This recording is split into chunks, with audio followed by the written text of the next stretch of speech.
very freedom came under attack in a series of deliberate and deadly terrorist acts.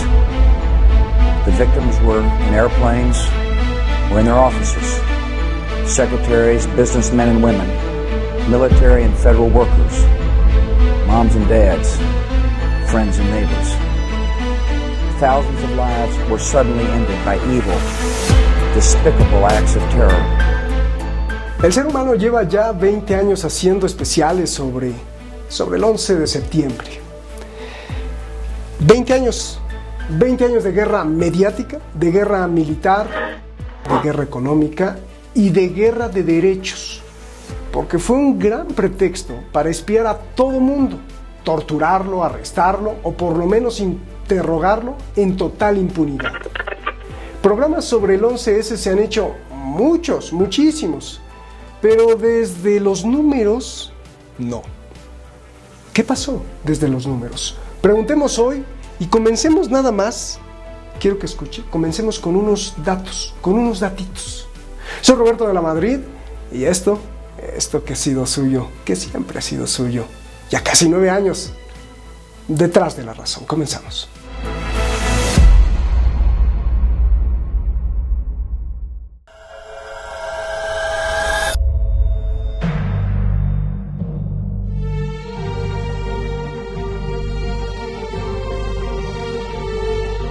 El montón de acero retorcido y escombros se acabó de limpiar hasta el año siguiente, el 2002.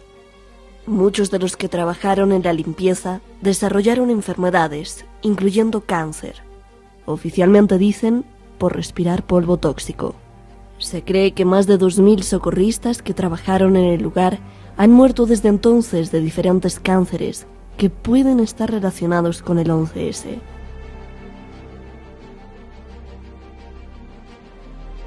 La radiación es un causante de cáncer. Los primeros reportes periodísticos de CNN y New York Times en los días siguientes fueron que debajo de las torres había oficinas secretas de la CIA, armas, drogas y toneladas de cosas confiscadas por la inteligencia, así como todo un búnker del servicio secreto. También había bóvedas de bancos suizos o internacionales con oro. En las primeras semanas se reportó varios cientos de millones de dólares en oro y plata, lo que era relativamente muy poco. Después se olvidó la noticia. Debido a la transmisión televisiva de la guerra y las decisiones del presidente Bush, a finales de septiembre del 2001, su índice de aprobación se disparó hasta el 90%.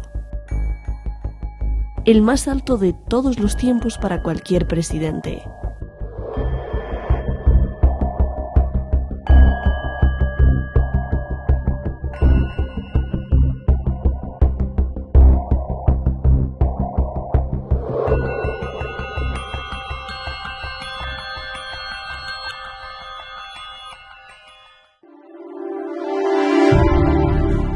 Desde Roma, pasando por el análisis de Maquiavelo, sabemos que confundir a la sociedad es importante para su control, y la confusión económica es más importante para la especulación y los gobiernos supranacionales, como corporaciones proveedoras de alimento y de deuda. Después del 11S, las grandes compañías que perdieron supuestamente todo en las Torres Gemelas siguieron existiendo: Lehman Brothers, Merrill Lynch, etc. 11S. Un misterio que deja de ser misterio cuando se excava en lo que pasó después.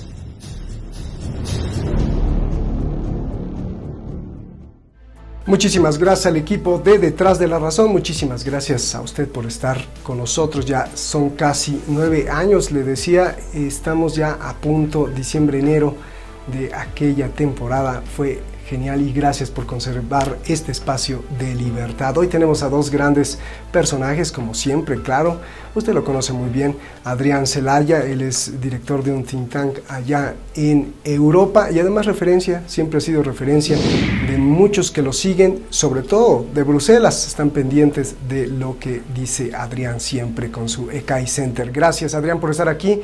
Y en el Cono Sur, bueno, él encabeza una lista cada vez mayor de intelectuales, ya no solo de América del Sur, sino prácticamente de todo el orbe de España, de Europa y de todo el continente americano. Eduardo Obior, gracias por juntar a muchos periodistas, gracias por apoyar siempre ese nivel de conciencia y pues investigando cada vez más y acrecentando lo que sabemos de los que nos quieren hacer los grandes poderes y los poderes también ocultos. Gracias a los dos, Eduardo y Adrián, gracias. A ver, Adrián, comienzo contigo. Se han hecho muchos programas sobre el 11S, pero y desde los números, ¿por qué no nos cuentan esa historia? ¿O por qué no, en lugar de estar o de tratar de descubrir qué pasó ese día, no descubrimos exactamente lo que pasó al día siguiente, sobre todo desde los números y la economía?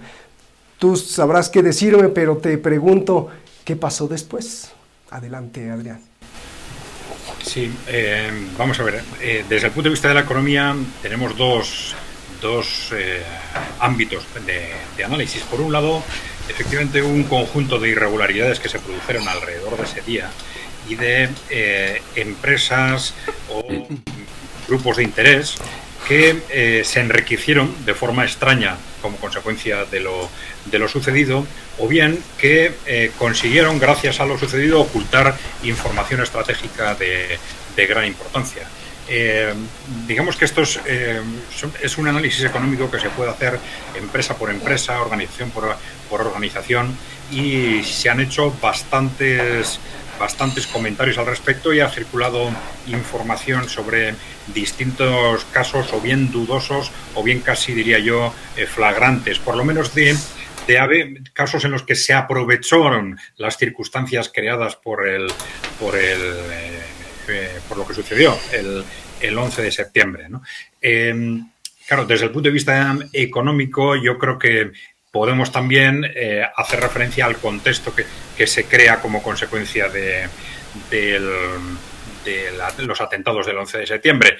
Pero yo creo que si lo vemos desde una perspectiva de largo plazo, lo más importante es el impacto geopolítico, ¿no? Es el impacto que esos hechos tuvieron en el conjunto de la geopolítica mundial y muy especialmente en las estrategias de Estados Unidos cara al exterior. El impacto seguramente más importante fue en qué medida Estados Unidos, a partir de ese momento, se introdujo en una espiral enloquecida de gasto militar que de alguna forma favoreció posteriormente el estallido de la crisis financiera, y que todavía Estados Unidos está pagando con el déficit y con una deuda pública acumulada cada vez más difícil de soportar. Yo creo que el cambio fundamental desde un punto de vista económico fueron las políticas económicas de Estados Unidos y la enorme losa que a partir de ese momento sufrió Estados Unidos como consecuencia de haber disparado el gasto en defensa, el gasto militar, para abordar una serie de invasiones en Oriente Medio supuestamente o pretendidamente justificadas en base a estos atentados. Claro. Muchas gracias, Adrián. Has puesto en la mesa pues prácticamente uno de los marcos teóricos muy importantes, y ahora iré con preguntas muy puntuales. Eduardo, también desde el contexto creo que es muy importante empezar a hablar desde el punto de vista también político, y sobre todo que tenemos una gran ventaja, porque no es lo mismo que el día siguiente o las semanas siguientes hablar de este hecho a 20 años después. 20 años después ya podemos observar muchas cosas. Eduardo, adelante. Desde el punto de vista político, primero quiero aclarar que coincido completamente con el análisis que ha hecho el colega Adrián desde el País Vasco, lo cual me facilita mucho porque entonces puedo pasar directamente a la argumentación sobre el aspecto político. O sea, hay dos elementos que caracterizan el mundo organizado a partir de los atentados fraguados del 11 de septiembre. Por un lado, la instauración del estado de emergencia permanente dentro de los países centrales. Es decir, A los 10 días de los atentados, se votó en el Congreso norteamericano la ley patriótica. La ley patriótica es una ley que es, en lo fundamental, para aclararlo, es sumamente voluminosa, es enorme, pero para aclararlo para el público en forma fácil, pone entre paréntesis la Declaración de Derechos de 1791. Recordemos que cuando se vota la Constitución de los Estados Unidos, el grupo, el grupo que lo patrocina, el grupo federalista, lo que quería era prácticamente instaurar un sistema como la monarquía británica, igual de vertical, pero en vez de con un rey, con un presidente cada 4 años. Todos los republicanos, que eran los que habían combatido, los que habían hecho la guerra de independencia, estaban en contra, porque eso era una entrega de sus libertades. Se llegó a un compromiso en 1791, se agrega la Declaración de Derechos en las primeras enmiendas de la Constitución norteamericana, y de ese modo, digamos, hay un cierto equilibrio que a lo largo de la historia norteamericana iba para un lado y iba para el otro, pero más o menos se mantenía. Con la ley patriótica, el Patriot Act de noviembre de 2001, esa declaración de derechos se pone entre paréntesis, es decir, queda relativizada a las necesidades de la lucha contra el terrorismo. Con lo cual el Estado se adjudica la facultad de espiar y utilizar métodos ilegales y anticonstitucionales en cualquier lugar del territorio norteamericano. De hecho, para aplicarlas, se fusionan a los 16 servicios de inteligencia existentes en el Departamento de Seguridad Nacional, Home Security, y se llega a un estado, es decir, prácticamente, es decir, toda la población norteamericana está vigilada en todas las instancias de su vida. Y además ahí tiene, en 2011, un artículo del Washington Post estimaba que, y el Washington Post es la CIA, estimaba que el Departamento de Seguridad Nacional había empleado 860.000 nuevos funcionarios, de los cuales 120.000 eran secretos, o sea, espías. Entonces, el mismo aparato se reprodujo en el Reino Unido, en Francia, en los Países Bajos, en Alemania. Es decir, en Alemania, digamos que lo conozco bien porque yo estaba viviendo allí en esa época. A las 2 semanas de los atentados, el gobierno federal, la coalición socialdemócrata verde, presenta al Parlamento un catálogo de 2 leyes que son 900 páginas de aprobación urgente, que tienen exactamente la misma línea: la suspensión de las garantías individuales, la posibilidad de intervención del Estado en la vida privada de los ciudadanos. Bueno, eso es un aspecto de la realidad política creada después del 11 de septiembre. El otro aspecto es la guerra interminable. Así como demostró Julian Assange ya hace, creo que 10 años, a través de una cantidad de informaciones desclasificadas. Las guerras que Estados Unidos inició desde entonces no eran guerras, a diferencia de las anteriores, no eran para ocupar un territorio, quedarse allí, modificar sus estructuras, lo que ellos llaman nation building, construcción de naciones. No, eran guerras para ser empezadas y no ser terminadas jamás. ¿Por qué? ¿Por qué? Porque eso coincide con el cambio de estructura y de organización de las Fuerzas Armadas norteamericanas que se dio a partir de 2002. A partir de 2002, el secretario de Defensa, Donald Rumsfeld,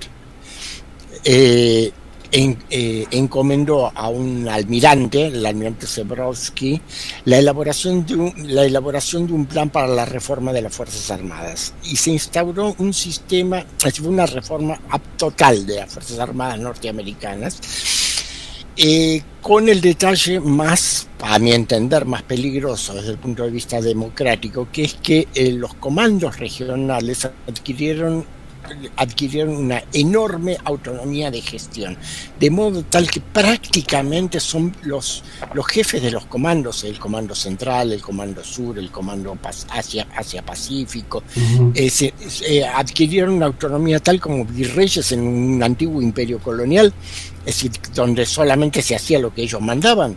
Bueno, es una cosa por el estilo. Además, introdujeron otro tipo de reformas en las Fuerzas Armadas y en el sistema de inteligencia militar, que ahora se ha demostrado que tiene efectos muy negativos. O sea, reemplazaron completamente al espía en la calle por el espionaje electrónico, con una forma, digamos, de incrementar los desarrollos tecnológicos y y al mismo tiempo de ahorrar gastos de personal. Eso se demostró evidentemente de que no les funcionó, porque los talibanes, una guerrilla campesina, pie en el suelo, tuvieron mucha mejor inteligencia que ellos. Bueno, se podría hablar bastante largamente sobre eso, pero son los dos lineamientos fundamentales de la reforma política que se introdujo a partir de 2001. Bien, bueno, pues ya pusieron las cartas sobre la mesa y ahora... Adrián y Eduardo, ustedes son intelectuales que yo considero con bastante acervo y con bastante sabiduría e información, académicos. El grave problema es el siguiente: millones de personas, millones de estadounidenses, el pueblo de Estados Unidos y el pueblo de la Tierra prácticamente se pregunta con este evento. Y es una pregunta que para los que no somos avanzados como ustedes, creo que es vital contestar. Si estos atentados fueron planeados o fue una obra circunstancial del terrorismo que estaba enojado con Estados Unidos por haber invadido sus países. Esa es una pregunta vital. Y la siguiente pregunta es, que también te pregunto como académico, Adrián, es, ¿o no tiene importancia preguntarse por eso? O sea, no importa, sino lo que importa ya es lo de después. Sin embargo, hay muchas familias en Estados Unidos que siguen clamando justicia, y sí sería verdaderamente importante o no saber si esto fue planeado o no. Yo sé que no hay una evidencia sólida, pero ustedes como analistas a través de los 20 años sí pueden descubrir ciertas pistas que por lo menos te digan, no, es que esto nos indica, o todo nos indica, nos lleva a que esto fue planeado, porque tanto en el discurso que acaba de dar Eduardo como tú, Adrián, ambos han denunciado que el atentado ha servido para muchísimas cosas, como para legalizar lo ilegal, por ejemplo, o legalizar lo anticonstitucional, por ejemplo, como para esconder muchos datos económicos, como para potencializar la industria de la guerra, como para muchas cosas. Adelante, Adrián, por favor. Bueno, nosotros siempre utilizamos como referencia sobre este tema algo que va más allá de lo que ha sucedido después, es algo que sucedió antes, ¿no? Y en concreto es un documento, el informe elaborado en el año 2000 por el Proyecto Nuevo Siglo Americano, que es un think tank norteamericano controlado por los neoconservadores, por ese grupo de personas que luego se incorporaron a la administración de Bush y lideraron esa administración en distintos ámbitos, ¿no? Bueno, pues este think tank en el año 2000, un año aproximadamente antes de los atentados, analizaban lo que podía pasar durante el siglo que empezaba, durante el siglo XXI, con la hegemonía de Estados Unidos, y decían, bueno, hemos tenido la hegemonía en el siglo XX, ¿qué va a pasar en el siglo XXI? ¿Vamos a mantener o no esa hegemonía? Identificaban dos grandes riesgos con dos nombres claros, que eran Rusia y China. Decían, Rusia y China no los controlamos. Entonces, ahí tenemos un riesgo estratégico para mantener nuestra hegemonía en el siglo XXI. Y identificaban qué es lo que Estados Unidos tenía que hacer para hacer frente a ese riesgo de pérdida de la hegemonía. Y claramente decían, bueno, Estados Unidos tiene que controlar Oriente Medio y el mundo musulmán. No solo tiene que controlar, sino que tiene que atacar y destruir, vamos a decir, a los países musulmanes independientes. Y daban nombres, decían, pues hay que destruir, invadir y dominar pues, a Irak, Irán, Siria, Libia, Sudán, creo que mencionaban también. Bien, y Afganistán. Y Afganistán. Bueno, lo que interpretaban es que el problema para hacer frente a esa estrategia decían, bueno, de esta forma desestabilizamos y controlamos el mundo musulmán y utilizamos estos países como plataforma de desestabilización y control posterior de Rusia y de China. Decían algo más, decían que el obstáculo fundamental para abordar esa estrategia era la opinión pública, una opinión pública mundial y norteamericana que en principio no estaba a favor de estrategias bélicas. Y identificaban que para conseguir un cambio en la opinión pública necesitaban un evento, necesitaban un desastre que, digamos, polarizara a la sociedad americana detrás de una estrategia bélica de ese tipo. Esto fue un año antes de los atentados. Bueno, pueden ser evidencias circunstanciales o no, pero lo que sí es cierto es que, como tú has dicho, para esta estrategia, que yo creo que es probablemente la consecuencia más importante de estos atentados, pues fue una casualidad llovida del cielo o algo planeado. Respecto a si fue planeado o no, una cosa es lo que podamos pensar desde un punto de vista racional, lógico, en base a las distintas evidencias que existen, y otra cosa es qué es lo que realmente está probado desde un punto de vista público, ¿no? Porque evidentemente una buena parte de los círculos de inteligencia del mundo tienen información confidencial mucho más detallada de la que tenemos nosotros, ¿no? Pero lo que sí ha salido a la luz pública, por ejemplo, es la implicación del gobierno de Arabia Saudita. Es decir, esto fue puesto sobre la mesa hace unos años por parte de un grupo de congresistas de Estados Unidos, ¿no? Entonces sabemos que esto no se trataba en ningún caso de un grupo de personas fanatizadas que organizaron por su cuenta estos atentados, que había apoyos institucionales. Conocemos perfectamente, está suficientemente explicitado el apoyo del gobierno de Arabia Saudita, y el resto de apoyos, vamos a decir, institucionales, podemos sospecharlos. Hay que recordar que los intereses del gobierno de Arabia Saudita están muy ligados a otros intereses de Oriente Medio o del propio Estados Unidos. Como tú decías, aunque no tengamos una seguridad absoluta, una prueba absoluta que podamos exponer públicamente con respecto a quiénes fueron realmente los responsables de esto, podemos hacer un análisis de lo que ha sucedido después, y aunque siempre sería bueno, evidentemente, tener esa prueba por el impacto que esto tendría en la propia opinión pública, impacto positivo en la opinión pública occidental fundamentalmente, pero sí podemos sacar consecuencias claras de lo que ha pasado posteriormente y de lo que se ha hecho a raíz de estos atentados o utilizando estos atentados, ¿no? Y las consecuencias desde el punto de vista de lo que han sido las políticas norteamericanas, las fundamentalmente fracasadas políticas norteamericanas, pero que ha quedado claro qué es lo que pretendían.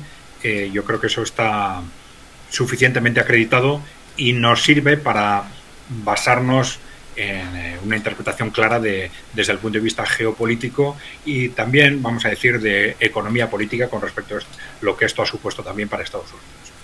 Adrián, verdaderamente qué sorpresa, porque, o sea, yo te pregunto incisivamente y me contestas con un revire. No hay que ver qué pasó después, sino qué pasó antes. Gracias, Adrián. A ver, Eduardo, igual la misma pregunta que se hacen prácticamente todos los habitantes de la Tierra, que quieren saber, que quieren justicia y que están atemorizados. Ese es un problema grave, que están atemorizados. Vale la pena preguntar, por lo menos, Eduardo, o esto fue planeado o no fue planeado, viendo no la evidencia, sino lo que le preguntaba a Adrián, sino toda la serie y la hilación de datos a partir del 11S, y ahora que ya dijo Adrián, pues también para atrás, ¿no? Mira, si mueve la cola, tiene 4 patas y ladra, es perro. Es decir, las coincidencias son demasiadas.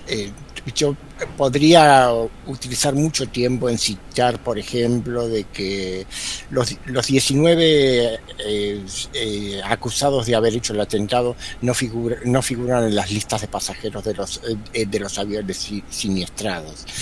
Que los bomberos que acudieron en los primeros momentos a apagar el incendio escucharon desde adentro una cantidad de explosiones dentro de los edificios, que durante ese día funcionó el gobierno de emergencia previsto desde la época de Eisenhower en los años 50, y tanto el presidente como el Congreso estuvieron desactivados hasta el anochecer. Es decir, hay demasiados elementos que inducen a pensar de que fue un autoatentado. Obvio, ninguno de nosotros trabaja en servicios de inteligencia, ni creo que lo hayamos hecho nunca. Por lo tanto, carecemos de la información precisa. Lo que sí me preocupa al respecto son 2 o 3 cosas que me parece son preguntas que hay que empezar a tratar para avanzar en la discusión sobre el 11 de septiembre, que son, primero, si efectivamente, como parece, fue un autoatentado, ¿por qué tanta gente involucrada lo mantuvo en silencio durante tanto tiempo? Primer elemento. Arriesgo una hipótesis, que es la ideología. Es decir, yo creo que además de la complicidad de una cantidad de gente, hay un consenso que ahora se está rompiendo en Estados Unidos, gracias a la crisis profunda que los Estados Unidos viven, sobre la necesidad de defender lo que el Estado norteamericano haga, para adentro y para afuera, no importa qué cualidad moral sea. Es una hipótesis, la doy para la discusión. Segundo elemento.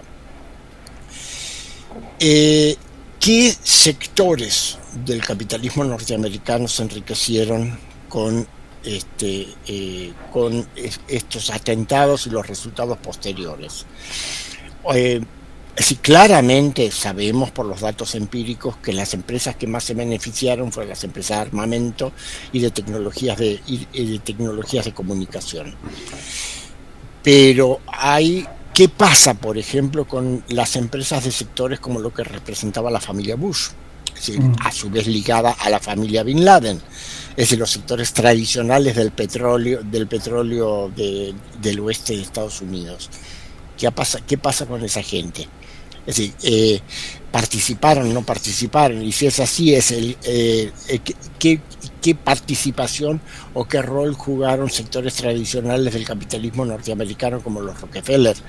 O sea, yo creo que los atentados sirvieron para redistribuir el poder dentro del capitalismo norteamericano. Lo que pasa es que yo por lo menos no conozco análisis serios sobre de qué modo y de en qué forma lo hicieron. Hay una cantidad grande de relevamientos empíricos sobre empresas que se fusionaron, otras empresas que fueron quebradas, empresas que fueron absorbidas, pero lo que a mí me falta todavía es un análisis, es una síntesis conceptual que me diga: aquí ganó tal sector contra tal sector, porque si yo sé eso, entonces puedo prever un poco, puedo entender mejor las características de la crisis actual. O sea, ahí está Adrián, que es un investigador bárbaro con esta cosa deberían de los dos unirse y hacer un libro. Adrián, sigue Eduardo con la tercera hipótesis, perdón.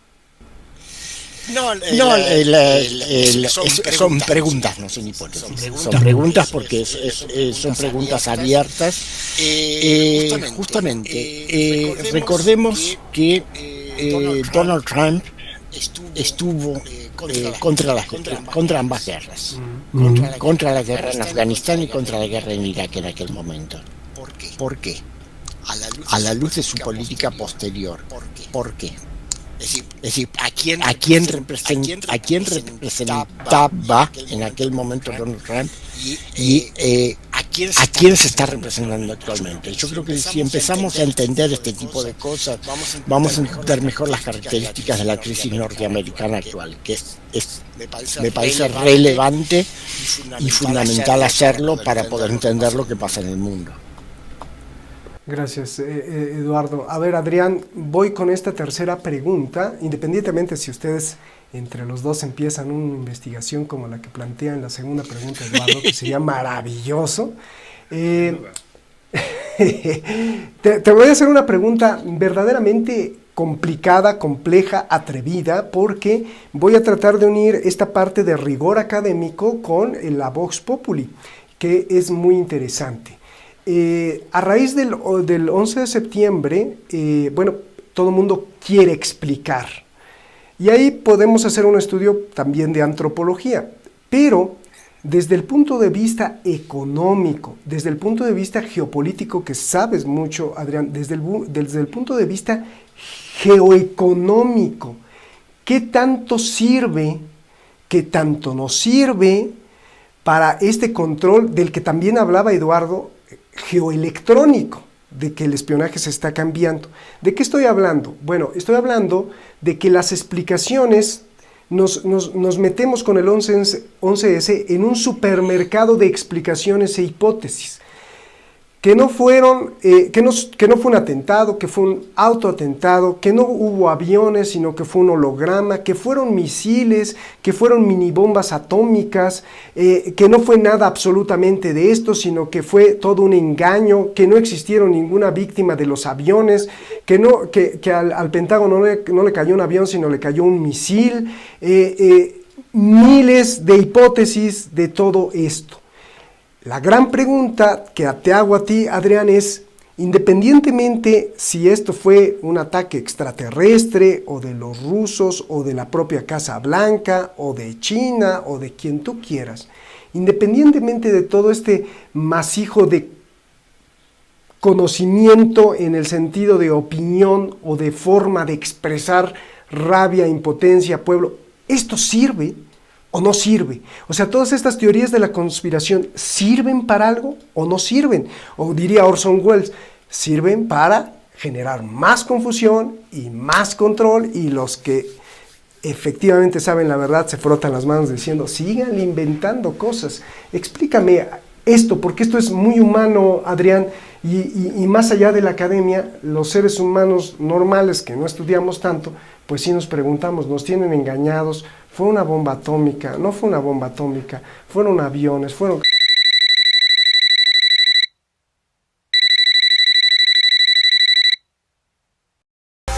Today, our fellow citizens, our way of life, our very freedom came under attack in a series of deliberate and deadly terrorist acts. La semana pasada hubo una gran alarma en Arabia Saudita porque se dieron cuenta de que los norteamericanos habían retirado las baterías de Patriot. Los misiles. Y en último término, cuando se llegan a niveles de altísimos niveles de renta, como los grandes multimillonarios, no buscan el dinero por el dinero, buscan el poder. ¿A quién está representando hoy Donald Trump? Eso es fundamental saberlo para poder entender las dimensiones de la crisis.